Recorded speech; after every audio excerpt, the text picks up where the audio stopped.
ശിവശങ്കരൻ ചേട്ടൻ? അയ്യോ, ഞാൻ മറന്നുപോയി. അല്ല, ഉണ്ണിത്താനെന്താ ഇവിടെ? വൈഫിനെ വെയിറ്റ് ചെയ്ത് നിൽക്കുക. അവള് മുടിയുടെ തുമ്പൊന്ന് ലെവൽ ചെയ്യാൻ ബ്യൂട്ടി പാർലറിലോട്ട് കയറി. ഇപ്പൊ മുക്കിന് ഇതല്ലേ ഉള്ളൂ. കേറിയിട്ട് ഇപ്പൊ മണിക്കൂർ 1 കഴിഞ്ഞു. അല്ല, നന്ദനെ കണ്ടിട്ട് ദിവസം കുറച്ചായി. അവിടെ വിശേഷമൊന്നുമില്ലല്ലോ. തുടക്കത്തിലുണ്ടായിരുന്ന അവസരങ്ങളൊക്കെ മാറി. അവര് സ്മൂത്ത് ആയിട്ട് കഴിയുന്നു. സ്മൂത്തായി തീരുമെന്ന് കരുതിയിരുന്ന എന്റെ ലൈഫ് ഗട്ടറിലുമായി. അല്ല, അതെന്ത് പറ്റി? ഞാൻ ഭാര്യയെ കുറ്റപ്പെടുത്താമെന്ന് കരുതരുത്. ഒരു ഭർത്താവ് മനോഭാവമാണ് അവൾക്ക്. പൂർണ്ണമായിട്ടൊരു ഭാര്യയാകാൻ എനിക്ക് കഴിയുന്നുമില്ല. അതാ കുഴപ്പം. അല്ല ഉണ്ണിത്താനെ, ജീവിതമാകുമ്പോ ചില വിട്ടുവീഴ്ചകളൊക്കെ വേണ്ടി വരും. വിട്ടുവീഴ്ചകളൊക്കെ വേണ്ടി വരും, ശരിയാണ്. ഒന്ന് കുനിഞ്ഞു കൊടുത്താൽ ചാടി തലേ കയറും. ആണത്തം കളഞ്ഞിട്ടുള്ള ഒരു വിട്ടുവീഴ്ചയ്ക്കും ഞാൻ തയ്യാറല്ല. നേമനെ തറവാട്ടിലേ ഞാൻ. അല്ല പിന്നെ അല്ല, ദേ വരും നമ്മുടെ വസന്തകോവിലം. നമ്മുടെ വസന്തകോവിലേ? അല്ല, നമ്മുടെ. അല്ല, അതേന്ന്. ആണോ?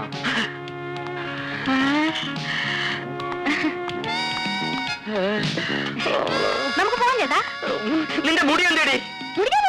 ആരോട് ചോദിച്ചോണ്ട്? എന്റെ മുടി മുറിക്കാൻ ആരുടെയെങ്കിലും അനുവാദം വേണം.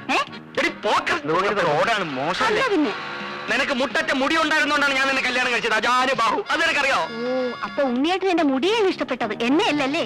മുടിയും തടിയും ജോലിയും വീട് എല്ലാം ഉൾപ്പെടെ മൊത്തത്തിലാണ് നിന്നെ ഇഷ്ടപ്പെട്ടത്. ഹോൾസെയിൽ. കല്യാണം കഴിഞ്ഞോടെ മുടി മുറിച്ചേക്കാൻ എനിക്കൊരു നേർച്ച ഉണ്ടായി. പിന്നെ പെണ്ണുങ്ങൾക്ക് മുട്ടറ്റ മുടി വേണമെന്നൊരു സ്റ്റൈലിന് ആണുങ്ങൾക്ക് പറയാം. പക്ഷെ ഇത് നനച്ചുണക്കി ചുവന്നു നടക്കുന്നതിന്റെ കഷ്ടം ഞങ്ങൾ പെണ്ണുങ്ങൾക്ക് അറിയാമോ? അത് ശരിയാ. ഏത് ശരിയാ? എന്താ തന്റെ പേര്? നന്നായിട്ട് കാറ്റ് കയറും. എന്തൊരു അപ്പൊ ഞാനേ വരും. വരണ്ട. കഴുത്തി പൂടയില്ലാത്ത കോഴികളെ ഞാൻ എന്റെ സ്കൂട്ടറിന്റെ പിന്നെ കേറ്റാറില്ല.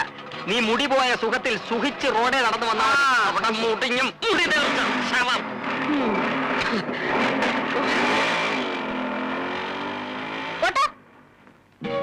സത്യം പറഞ്ഞാൽ ഒരു വിവാഹ ജീവിതത്തെ കുറിച്ച് ആലോചിക്കുമ്പോ എനിക്ക് ആശങ്കയുണ്ടായിരുന്നു. എന്താ ആശങ്ക? കാലം തെറ്റിയുള്ള വിവാഹമാവുമ്പോ വല്ല പ്രേമനൈരാശ്യവും പിടിപെട്ട് കെട്ടുപ്രായവും കഴിഞ്ഞു നിൽക്കുന്ന പെണ്ണിനെ കെട്ടേണ്ടി വരുമോ എന്നുള്ള ആശങ്ക. ഇപ്പൊ ഉണ്ടോ? ഇല്ല. മറ്റൊരുവന്റെ ഓർമ്മകൾ മനസ്സിൽ സൂക്ഷിക്കാത്ത ഒരുവളെ ഭാര്യയായി കിട്ടുന്നത് മഹാഭാഗ്യമാണല്ലേ? എന്റെ മനസ്സിൽ മറ്റൊരുവന്റെ ഓർമ്മകളില്ലെന്ന് നന്ദേട്ടൻ എങ്ങനെ അറിയാം? ഉണ്ടോ? ദേ, നെഞ്ചിടിക്കുന്നുണ്ടല്ലേ? പേടിക്കണ്ട, എന്റെ മനസ്സിൽ അങ്ങനെ ഒരു കോന്തനും ഇല്ല. സത്യം? സത്യമായിട്ടല്ലേ വിശ്വാസാവൂ? വേണ്ട, എനിക്ക് വിശ്വാസം. നന്ദേട്ടനെ പോലെ ഒരു ഭർത്താവിനെ കിട്ടിയ ഞാൻ എത്ര ഭാഗ്യവതിയാ. തുറന്നു പറയണം, ആതിരയുടെ ഇഷ്ടവും ഇഷ്ടക്കേടും മനസ്സിലാക്കാൻ എനിക്ക് കഴിയുന്നുണ്ടോ? ഇല്ല. കല്യാണം കഴിഞ്ഞിട്ട് മാസം 3 ആയില്ലേ? എന്നെ ഇതുവരെ നന്ദേട്ടൻ കോടതിയിലൊന്ന് കൊണ്ടുപോയോ? അഡ്വക്കേറ്റ് നന്ദകുമാർ കോടതിയിൽ ഷൈൻ ചെയ്യുന്ന കാണാൻ അദ്ദേഹത്തിന്റെ ഭാര്യയ്ക്ക് കൊതി കാണില്ലേ? അത്രേ ഉള്ളൂ. നല്ലൊരു കേസ് വരട്ടെ, അപ്പൊ കൊണ്ടുപോവാം. അപ്പൊ ഇപ്പൊ വക്കീലിന് കേസൊന്നും ഇല്ലേ? അയ്യോ, ഇപ്പൊ ഉള്ളത് മോഷണം, പിടിച്ചുപറി, അതിർത്തി തർക്കം, ഇതൊക്കെയാ. ഗായത്രി മേനോൻ കൊലക്കേസിന്റെ വാദം തുടങ്ങട്ടെ, അപ്പൊ കൊണ്ടുപോവാം. മണി 12. തൽക്കാലം കേസ് കിട്ടഴിക്കണ്ട. ബെഡ്റൂം അതിനുള്ളതല്ല കേട്ടോ.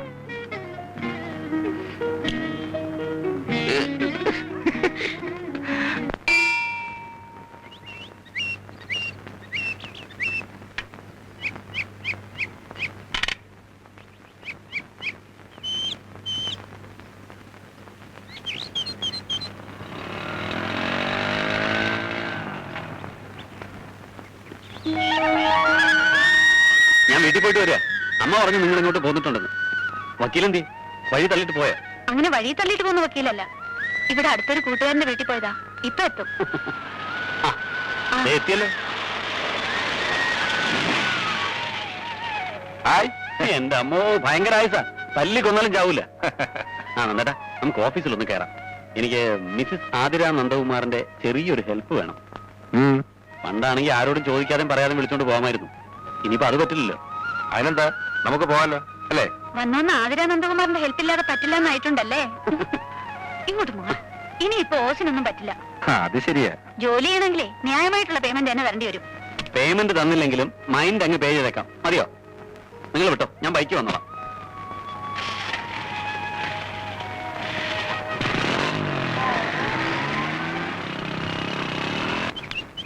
ഇത്ര ധൃതി വെച്ച് എങ്ങോട്ടാ? മരിക്കാൻ. കോടതിയിലോട്ട്. അല്ല പിന്നെ എന്നെ എന്റെ ഓഫീസിൽ ഇറക്കി വിട്ടിട്ടല്ലേ ഉണ്ണിയേട്ടൻ പിന്നെ പോകുന്നത്? പതിവ് ഞാൻ നിർത്തി. നിർത്താൻ എന്താ സർക്കാരിന് ആനുകൂല്യമാണോ? അതിന്റെ കാരണം എനിക്ക് അറിയേണ്ടത്. കാരണത്തല്ല നീ ഇപ്പൊ പിടിച്ചിരിക്കുന്നത്. എടി ഒരു പെണ്ണിനെ പെണ്ണാക്കുന്നത് അവളുടെ മുടിയാണ്. തൊഴാം വാർ മുടിക്കും മുടിക്കും എന്ന് കവികൾ പറഞ്ഞിരിക്കുന്നത് വെറുതെയല്ല. നിന്നെ ഈ കോലത്തിൽ കാണുമ്പോ ചില ധീരകൃത്യങ്ങൾ ചെയ്തതിന് ചില പെണ്ണുങ്ങളെ മൊട്ടയടിച്ച് കോടതി കൊണ്ടുവരുന്നതാണ് എനിക്ക് ഓർമ്മ വരുന്നത്. അതിന് ഞാൻ മുഴുവനും കളഞ്ഞില്ലല്ലോ, ഉണ്ണിയേറ്റിന് വേണ്ടി കുറച്ച് നിർത്തിയിട്ടില്ലേ? നിർത്തിക്കോ, പരുവുമ്പോ ഞാൻ മൂടോടെ വെട്ടിയെടുത്തോളാം. അതും കൂടി വടിച്ചിറക്കിട്ട് ഏതെങ്കിലും ആശ്രമത്തിൽ പോയി ഇരിക്കടി. പുണ്യം കിട്ടില്ലെങ്കിലും കാശ് കിട്ടും, ഉറപ്പാ. മിണ്ടി പോരുത്, എന്റെ കണ്ണു വെട്ടത്തു പോ. മുടിഞ്ഞവളെ, മുടി കളഞ്ഞവളെ. മുടി കൊടുത്ത പ്രാന്ത് തോന്നാൻ ഇയാൾ എന്തോന്ന് വെളുത്ത ആദിവാസിയാ. സാർ, ചന്ദ്രബാനുവിന്റെ ഫോൺ ഉണ്ടായിരുന്നു. എന്താ? സാറിന്റെ വൈഫിന് പെട്ടെന്ന് എന്തോ സുഖമില്ലാണ്ട് ഹോസ്പിറ്റലിൽ അഡ്മിറ്റ് ചെയ്തു. ആ.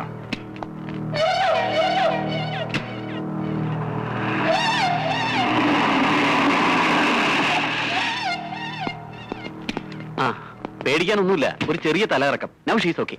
അഡ്വക്കേറ്റ് നന്ദകുമാറിന് ഒരു ജൂനിയർ ഉണ്ടാകാൻ പോകുന്നു. റിയലി? വെരിഷിന അകത്തുണ്ട്, ചെല്ല്. ഞാൻ ഈ മരുന്ന് വാങ്ങിച്ചിട്ട് പോരാ.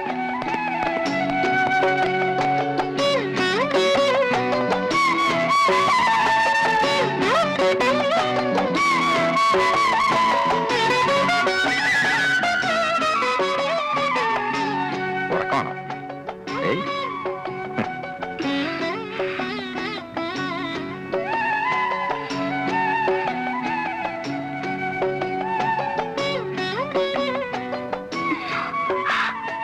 ഞാൻ കേട്ടത് നേരെ.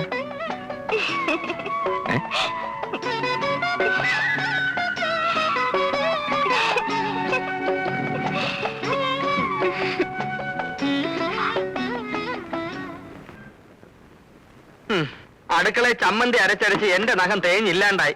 നീ നിന്റെ നഖത്തിൽ പെയിന്റ് ഒടിച്ചോണ്ട് വിടുന്നോ? എന്റെ ഒരു തലയിലെഴുത്ത്. എന്റെ നന്ദന്റെയും കല്യാണങ്ങൾ തമ്മിൽ 3 ദിവസത്തെ ഗ്യാപ്പേ ഉള്ളൂ. അവന്റെ കുഞ്ഞിന് 6 മാസമായി. ആ, ഇനി 6 മാസം കഴിയുമ്പോ ആ കൊച്ചിന് 1 വയസ്സാവും. അതൊരു വലിയ കാര്യമൊന്നുമല്ല. അമ്മേ എന്നുള്ള വിളി കേൾക്കാൻ നിനക്ക് ആഗ്രഹമില്ലെങ്കിൽ അച്ഛാ എന്നുള്ള വിളി കേൾക്കാൻ എനിക്ക് ആഗ്രഹമുണ്ടടി. അമ്മേ എന്നൊരു വിളി കേൾക്കാൻ എനിക്ക് ഒട്ടും ആഗ്രഹമില്ല. എന്റെ കൊച്ചനെ മമ്മി എന്ന് വിളിച്ചാൽ മതി. മമ്മി എന്നോ മങ്കി എന്നോ നിനക്ക് ഇഷ്ടമുള്ള പോലെ വിളിപ്പീര്. പക്ഷെ ആര് വിളിക്കൂടി? എന്തോ ഇത്ര ധൃതി? മാരീഡ് ലൈഫ് ശരിക്കും എൻജോയ് ചെയ്തിട്ട് മതി ഒരു കുട്ടിയൊക്കെ. അയ്യോ, ഈ മൊട്ടത്തലയും കൊണ്ട് എൻജോയ് ചെയ്തേച്ചാലും മതി. ഞാൻ മുടി മുറിച്ചതിനെ ചൊല്ലി മേലാൽ എന്നെ കുറ്റപ്പെടുത്തരുതെന്ന് ഉണ്ണിയേട്ടനോട് പല ആവർത്തി ഞാൻ പറഞ്ഞിട്ടുള്ളതാണ്. അയ്യോ, ഞാൻ നിർത്തി. നിന്റെ നഷ്ടപ്പെട്ട മുടിയെ പറ്റി ചിന്തിച്ച് ടെൻഷൻ അടിച്ച് എന്റെ മുടി കൊഴിയാൻ തുടങ്ങി. അല്ലേ, ഞാൻ ഒരു കാര്യം ചോദിക്കാൻ അത് മറന്നു. പിന്നെ കൂടെ പറപ്പാണല്ലോ. നീ ഇന്ന് ജോലിക്ക് പോകുന്നില്ലേ? നഖത്തിന് വൈറ്റ് വാഷൻ ചെയ്തോണ്ട് വിടുന്നാ മതിയോ? അയ്യോ, അത് ഞാൻ പറഞ്ഞില്ലേ. ഇല്ല. ഇന്നാ ഞാൻ റിലീവ് ചെയ്തു.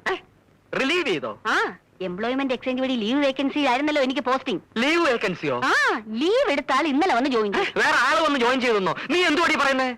ഇതെന്താ പുതിയൊരു കാര്യം കേൾക്കുന്ന മാതിരി? ആലോചനയും കൊണ്ട് വന്ന ബ്രോക്കർ പറഞ്ഞില്ലേ താൽക്കാലിക നിയമനമാണെന്ന്? ഇല്ല. പറഞ്ഞു കാണും ഉണ്ണിയേട്ട മറന്നതാ. മറന്നല്ല. എന്റെ ദൈവമേ, മുടിയും പോയി, ജോലിയും പോയി. ആ, പിന്നെ കുട്ടിയുടെ കാര്യം പറഞ്ഞല്ലോ. ആ. എനിക്ക് പ്രസവിക്കാനേ മനസ്സില്ല. അയ്യോ, ഇപ്പൊ കുട്ടിയും പോയി. പ്രസവിക്കാത്ത മൊട്ടച്ചി നിന്നെ ഡൈവേഴ്സ് ചെയ്തിരിക്കുന്നു. ഡൈവേഴ്സ് ചെയ്യാൻ ഞാനും കൂടെ ചിന്തിക്കണം. എനിക്കാണെങ്കിൽ അങ്ങനെ ഒരു ഉദ്ദേശമേ ഇല്ല. അയ്യോ, ഇപ്പൊ എന്റെ ജീവിതവും പോയി. എന്തെങ്കിലും മിണ്ടി പോയിട്ടുണ്ടെങ്കിൽ കുന്തം എടുത്ത് വാക്കാത്ത വെച്ചോളൂ. എന്റെ ഫ്ലൂട്ടും പോയി.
ഇന്നെന്താ ഊണും ഉറക്കൊന്നും ഇല്ലേ? ഞാൻ കുറച്ച് ലേറ്റ് ആവും. ചോറ് ഉടമ്പ് വെച്ചിട്ട് നീ കിടന്നു. ഇതെന്താ ഈ കുത്തിക്കുറിക്കുന്നത്? തിങ്കളാഴ്ച ഗായത്രി മേനോൻ കൊലക്കേസിന്റെ വിസ്താരം തുടങ്ങുക. അതിന്റെ നോട്ട്സ് പ്രിപ്പയർ ചെയ്യുക. അപ്പൊ എനിക്കും വരാലോ വിസ്താരം കേൾക്കാൻ? ഓ, കൊണ്ടുപോവാമേ. ഇപ്പൊ എന്നെ പൊന്നു പോയി കിടന്നു ഉറങ്ങിയാട്ട്.